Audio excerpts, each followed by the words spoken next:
wa ala alihi wa sahbihi wa mawalah wa la hawla wa la quwata illa billah, amma ba'd.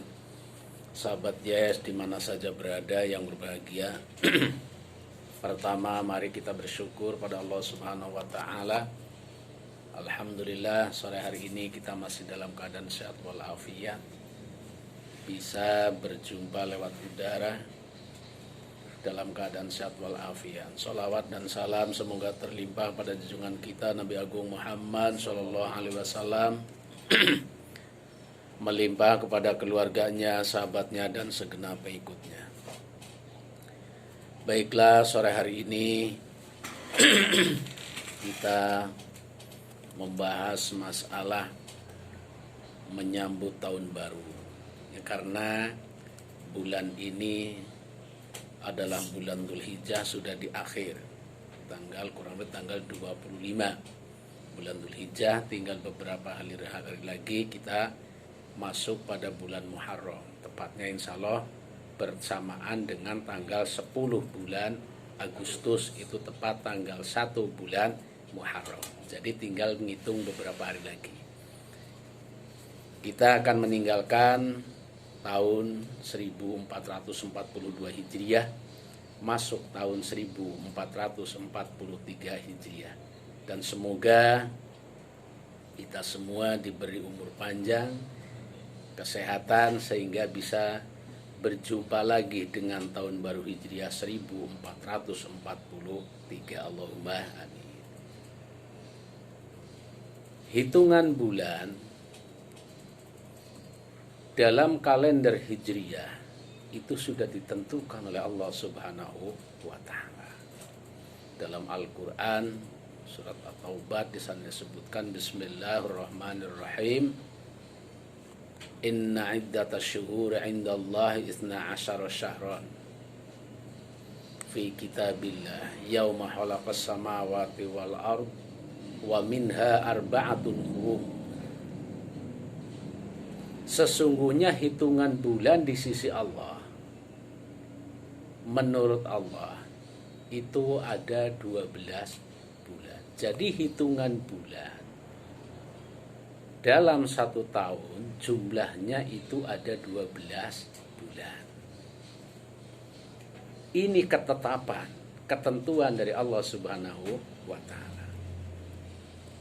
Kapan mulai Allah menentukan bahwa hitungan bulan dalam satu tahun itu ada 12 bulan? Yauma khalaqas samawati wal ard, ketika Allah menciptakan langit dan bumi. Wa minha arba'atun hurum, di antara 12 bulan tersebut itu ada 4 bulan yang dimuliakan oleh Allah. Jadi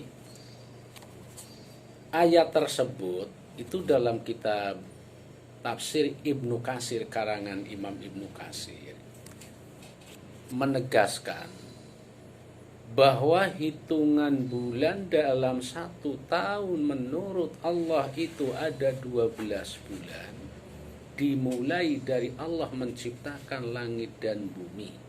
Dan 4 bulan tersebut, di antara 12 bulan tersebut ada 4 bulan yang dimuliakan. Maka disebut arba'atun hurum, ya, ini arba'atun hurum, dimuliakan. Dari sini kita tahu mungkin selama ini loh, kenapa hitungan bulan satu tahun kok ada 12 bulan? Ini dari mana asal usulnya? Ya, yang pertama kali menentukan itu kok siapa? Yang bikin nama itu siapa? Sekarang kita tidak boleh ragu lagi, jelas kita mengikuti itu adalah sudah ketetapan dari Allah Subhanahu wa ta'ala. Pokoknya yang bikin siapa? Allah. Yang menentukan siapa? Allah. Mulai kapan Allah menentukan? Ya mulai Allah menciptakannya. Ketika Allah menciptakan, itu sudah dibuat hitungannya dalam satu tahun ada 12 bulan. Ini pokoknya itu dalil qat'i, udah ketetapan. Tidak bisa tidak bisa dirubah-rubah lagi. 12 bulannya 12 bulan. Itu. Mulai menciptakannya. Ketika Allah menciptakan langit dan bumi, begitu diciptakan, kan ada langit, ada bumi. Lah ketika bumi ini kok tidak ada sinar matahari, tentunya ya akan gelap. Kita bisa membayangkan saja. Ketika di malam hari tambah lagi gelap, juga bulannya tidak ada, mati lampu, bagaimana? Gelap. Ini ada, padahal di situ ada matahari. Sedikit banyak tetap masih ada pantulan sinar atau cahaya matahari. Itu pun gelap kayak gitu. Ditambah lagi hujan udah. Lah ini seandai kata kok tidak ada matahari, apa yang akan terjadi? Ternyata kalau kupas masalah manfaat dari matahari ini luar biasa. Itu luar biasa. Jadi kita suatu negara, suatu daerah yang terkena, yang terselintasi matahari, kita harus banyak syukurnya. Walaupun kadang-kadang manusia sendiri mengeluh. Ketika musim panas, sambatnya panas. Musim hujan, sambat hujan. Pokoknya kayak gitu. Padahal kesemuanya, walaupun ini semua panas, hujan, ada yang mengeluh, di sisi lain ada juga yang senang. Contoh, ketika di musim hujan, kebetulan musim hujan, musim panen, petani mengeluh. Karena apa yang dibutuhkan petani saat itu adalah saat panas untuk menjemur hasil panen. Kok hujan baik? Panenannya kalau kebanjir, kehujanan terus akhirnya tidak bisa dipungut. Terus lagi, ketika musim panas, petani juga bisa mengeluh. Kalau panas terus-terusan, musimnya bercocok tanam, kok panas? Ya tidak bisa cocok tanam. Dah kita kembali lagi, kalau kita berbicara masalah kemanfaatan matahari itu luar biasa. Maka hendaklah kita selalu bersyukur kepada Allah Subhanahu wa taala yang masih bisa menyaksikan matahari, yang bisa masih menyaksikan perjalanan bulan di malam hari. Ini mulai itulah Allah menciptakan, menghitung, menetapkan bahwa dalam satu bulan itu ada satu tahun ada 12 bulan. Yang dalam satu bulan tersebut menurut hitungan tahun Hijriah ini 30 bisa 31 hari. Nah, 29 30 hari ini hitungan hari dalam satu bulan dalam hitungan tahun Hijriah atau Komariah. Ya, Komariah Hijriah karena diambilnya dari bulan. Berbeda dengan hitungan tahun Masehi, karena Masehi itu diambilnya dengan matahari. Kalau Masehi kan dari pergantian hari. Kalau Maghrib itu merupakan pergantian hari. Sekarang hari Rabu, nanti habis Maghrib sudah masuk hari Kamis. Kalau hitungan tahun Masehi kan nanti jam 12 malam pergantiannya. Wa minha arba'atun hurum, di antara 12 bulan itu ada 4 bulan yang dimuliakan oleh Allah. Maksudnya di sini dimuliakan karena bulan 4 tersebut benar-benar diistimewakan. Sehingga di zaman dulu ketika sedang peperangan di zaman Nabi itu masuk bulan Muharram, itu kita pray dulu perangnya. Kenapa bulan Muharram? Nurut, sedang perang kecamuk pun berhenti dulu. Karena apa? Bulan Muharram tidak boleh perang, ini bulan mulia. Itu diantaranya. Terus lagi disebut dengan mulia. Di antara 4 bulan tersebut ada bulan mulia, tadi disebutkan pertama bulan Muharram, bulan Dzulhijjah. Nah, Dzulqa'dah, Dzulhijjah, Muharram, terus bulan Rajab. Ketiga bulan ini berurutan. Dzulqa'dah itu berarti kan setelah bulan Syawal, Dzulqa'dah, Dzulhijjah. Dzulqa'dah, Dzulhijjah, bulan Muharram. Yang satu yang misah itu bulan Rajab. Disebut bulan tersebut termasuk bulan mulia karena barang siapa yang beramal baik di bulan-bulan tersebut, itu pahalanya dilipat gandakan. Dilipat gandakan. Tapi sebaliknya barang siapa yang di bulan 4 tersebut melakukan suatu perbuatan maksiat, demikian juga dosanya di situ lipat gandakan. Itu dalam bulan-bulan tertentu, yakni bulan Dzulqa'dah, Dzulhijjah, Muharram, bulan Rajab. Ini hitungan tahun komarnya. Itu menurut Imam Ibnu Katsir dalam kitab tafsirnya itu demikian. Jadi di situ kenapa kok Ibnu Katsir menjelaskan ini bulan yang mulia? Apa alasannya? Alasannya bulan ini bulan yang dimuliakan Allah, maka siapa yang beramal di bulan-bulan tertentu, pahala mengamalkan perbuatan tersebut dilipat gandakan. Dan dosa di bulan tersebut akan juga dilipat gandakan. Saudara-saudara yang berbahagia, sekarang asal usul tahun Hijriyah. Tahun Hijriyah, tahun itu ada dua yang terkenal di Indonesia, yaitu tahun Masehi dengan tahun Hijriyah. Tahun Masehi dihitung dari kelahiran Nabi Isa alaihi salam. Kalau tahun Masehi, tahun Hijriyah diawali dari hijrahnya Nabi Muhammad SAW dari Mekah ke Madinah. Tidak dari kelahiran Nabi, tapi dari pindahnya Nabi dari Mekah ke Madinah. Itu riwayatnya begini. Tahun Hijriyah yang sampai saat ini usianya sudah 1442, itu diawali dari hijrahnya Nabi Muhammad SAW dari Mekah ke Madinah. Nah, di sini peristiwa sejarah pun ada. Kenapa kok Nabi harus pindah dari Mekah ke Madinah? Bukankah Mekah juga merupakan tanah kelahiran Nabi? Kenapa harus pindah?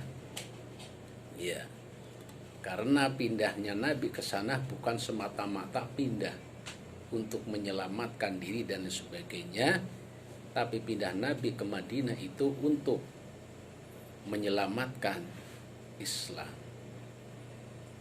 Itu diawali begini. Jadi awal tahun Hijriyah itu ditetapkan, ini menurut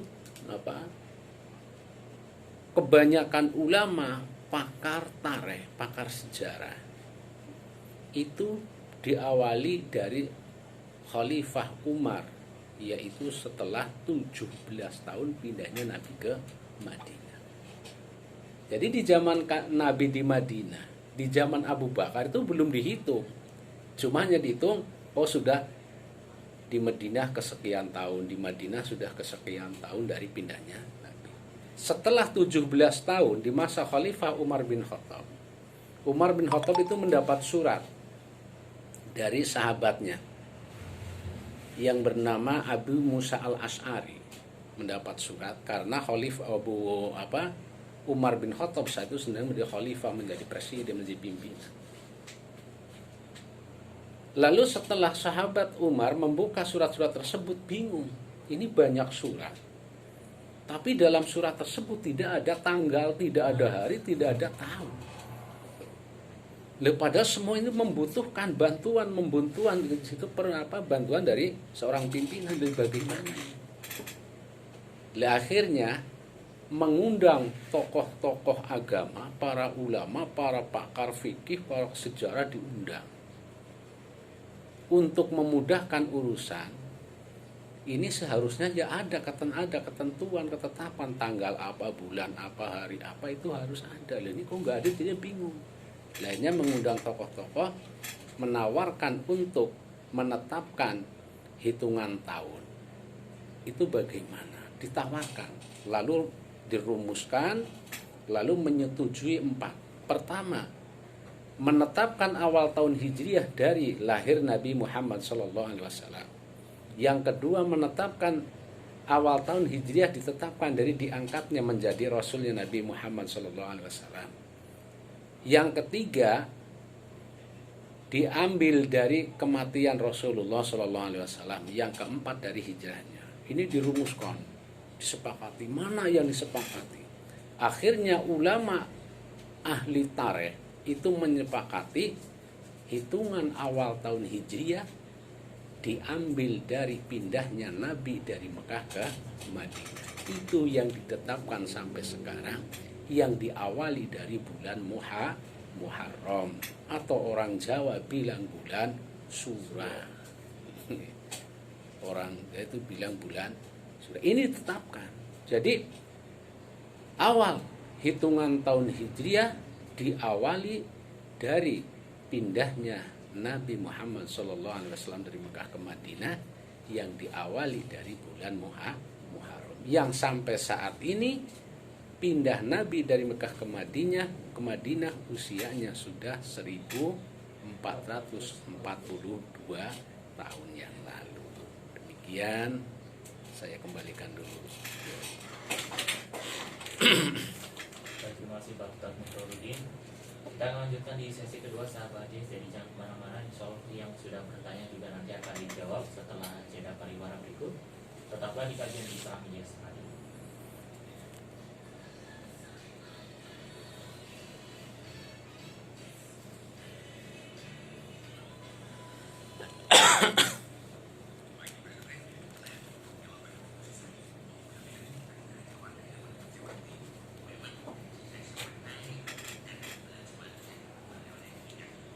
Ada yang nanya malam satu suro Pak.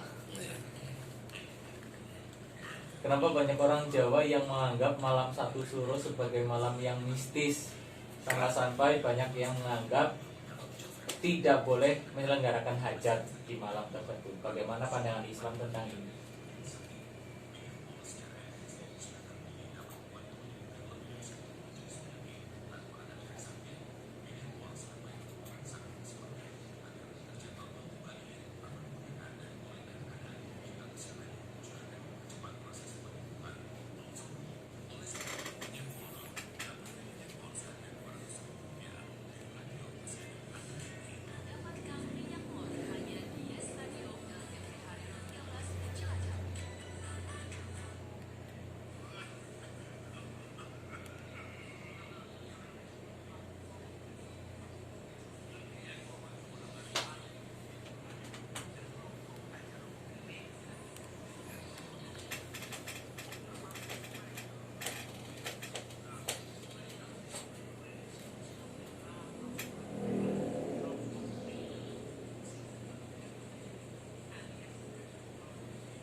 .2 Yes Radio Kebanggaan Cilacap. Sahabat Yes, kita tiba di bagian kedua untuk kajian Islam di hari ini.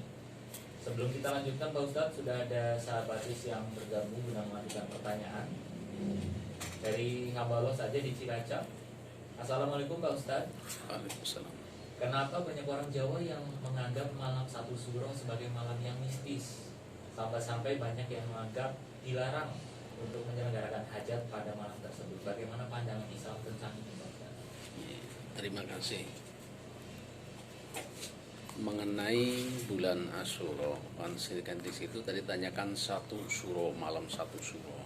Itu biasanya orang Jawa mengatakan ini adalah malam yang mistis, malam yang keramat dan lain sebagainya gitu. Jadi kalau berbicara itu masalah Islam, semua bulan, semua hari itu diciptakan oleh Allah, itu semuanya baik. Itu semuanya baik. Ini menurut pandangan Islam. Jadi semua hari, semua bulan untuk apapun baik. Tapi dalam Islam pun ada etika. Itu kan secara hukum, secara aturan demikian. Secara aturan demikian. Tapi ketika berkaitan dengan bulan Asyura tersebut, itu kan dulu ada sejarah-sejarahnya. Termasuk bulan Asyura itu terbunuhnya cucunya Nabi Muhammad SAW. Itu yang kepalanya dipenggal sampai lepas kepala dengan badan itu. Lalu kepalanya itu ditusuk dengan tombak. Kepala cucunya itu diarak ke sana diarak. Itu cucu Nabi itu di bulan Asyura. Sebelum udah pakai bal-balan dulu untuk main bola kesana kepalanya. Ini kan karena bulan itu, ya pada dasarnya Allah menciptakan semua bulan, semua hari itu baik. Tapi karena bulan Asyura tersebut atau bulan Muharram itu terjadi bulan Syahrul Hazan, yaitu bulan kesusahan bagi keluarga Nabi, ya otomatis bagi umat Islam. Itu kayak gitu sebenarnya. Jadi alangkah baiknya seandai kata pengikut Nabi, wong nabinya saja seandai kata masih hidup, karena saat itu Nabi sudah wafat, tapi Nabi sudah tahu sebelumnya. Maksudnya begini, Nabi sudah tahu sebelumnya ketika wafatnya Khadijatul Kubro, istri pertamanya Nabi, mau meninggal.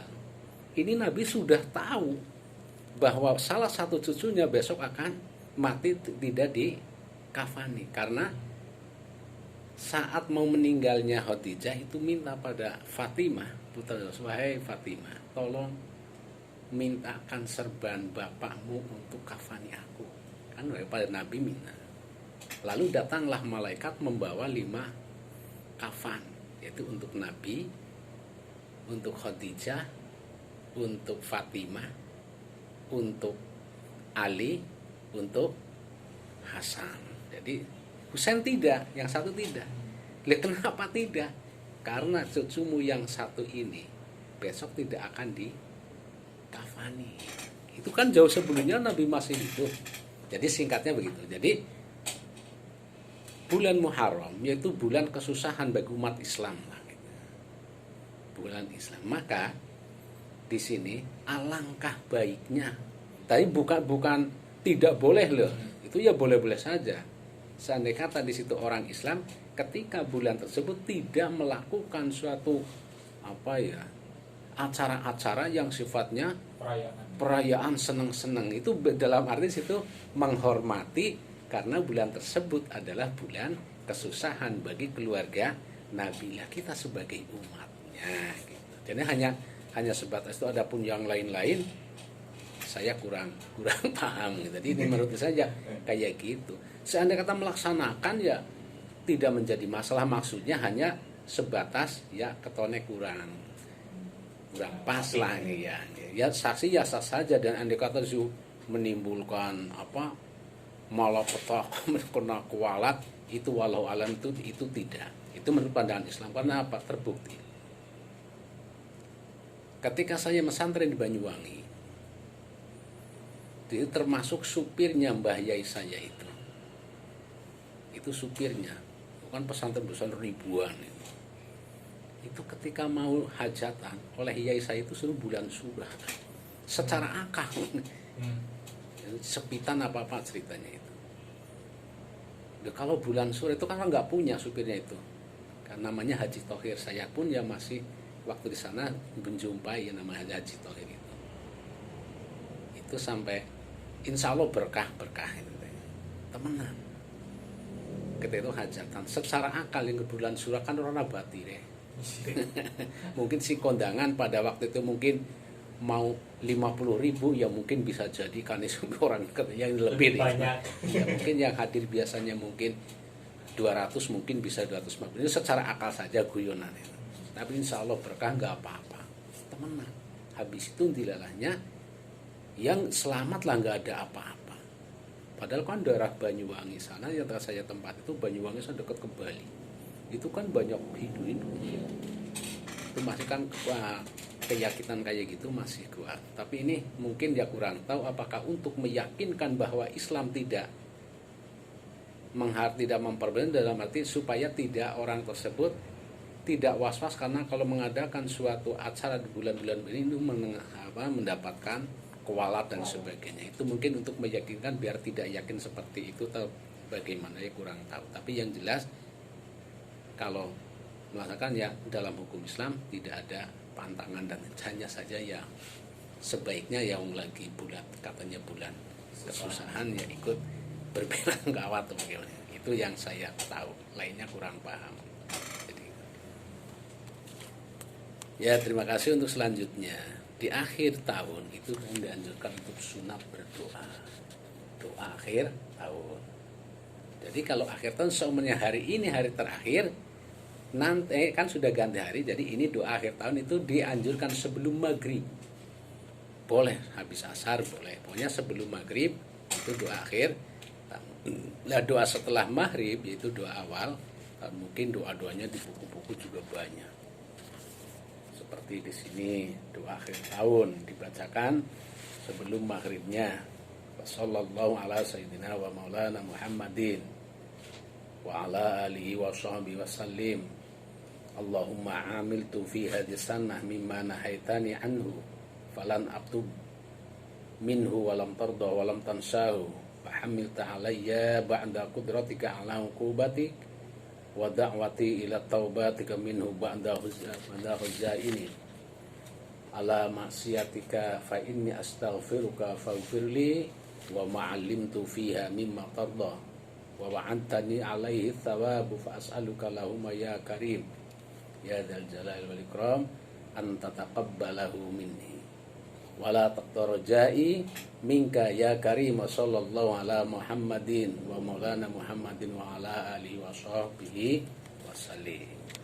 Ini doa akhir tahun dan setelah maghrib yakni masuk awal tahun juga disunatkan berdoa. Wa sallallahu ala sayyidina wa maulana Muhammadin wa ala alihi wa sahbihi wasallim.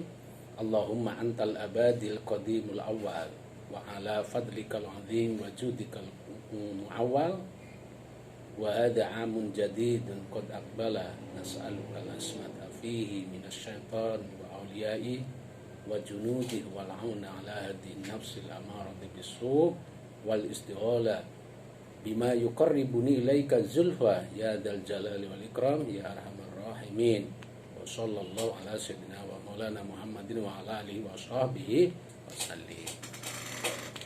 Doa ini dibaca pada akhir tahun dan dibaca pada awal tahun, baik dibaca sendiri maupun berjamaah. Biasanya kalau di masjid, di musola yang melaksanakan berjamaah ya kita tinggal ikut amin. Yang doa ya udah imamnya saja. Dan mudah-mudahan dalam menyambut tahun baru Hijriah tahun 1442 kita semua senantiasa diberi kesehatan, umur panjang, bisa berjumpa dengan tahun baru tersebut juga bisa lebih baik dari tahun-tahun yang lalu. Allahumma cukup sekian. Wassalamualaikum warahmatullahi wabarakatuh.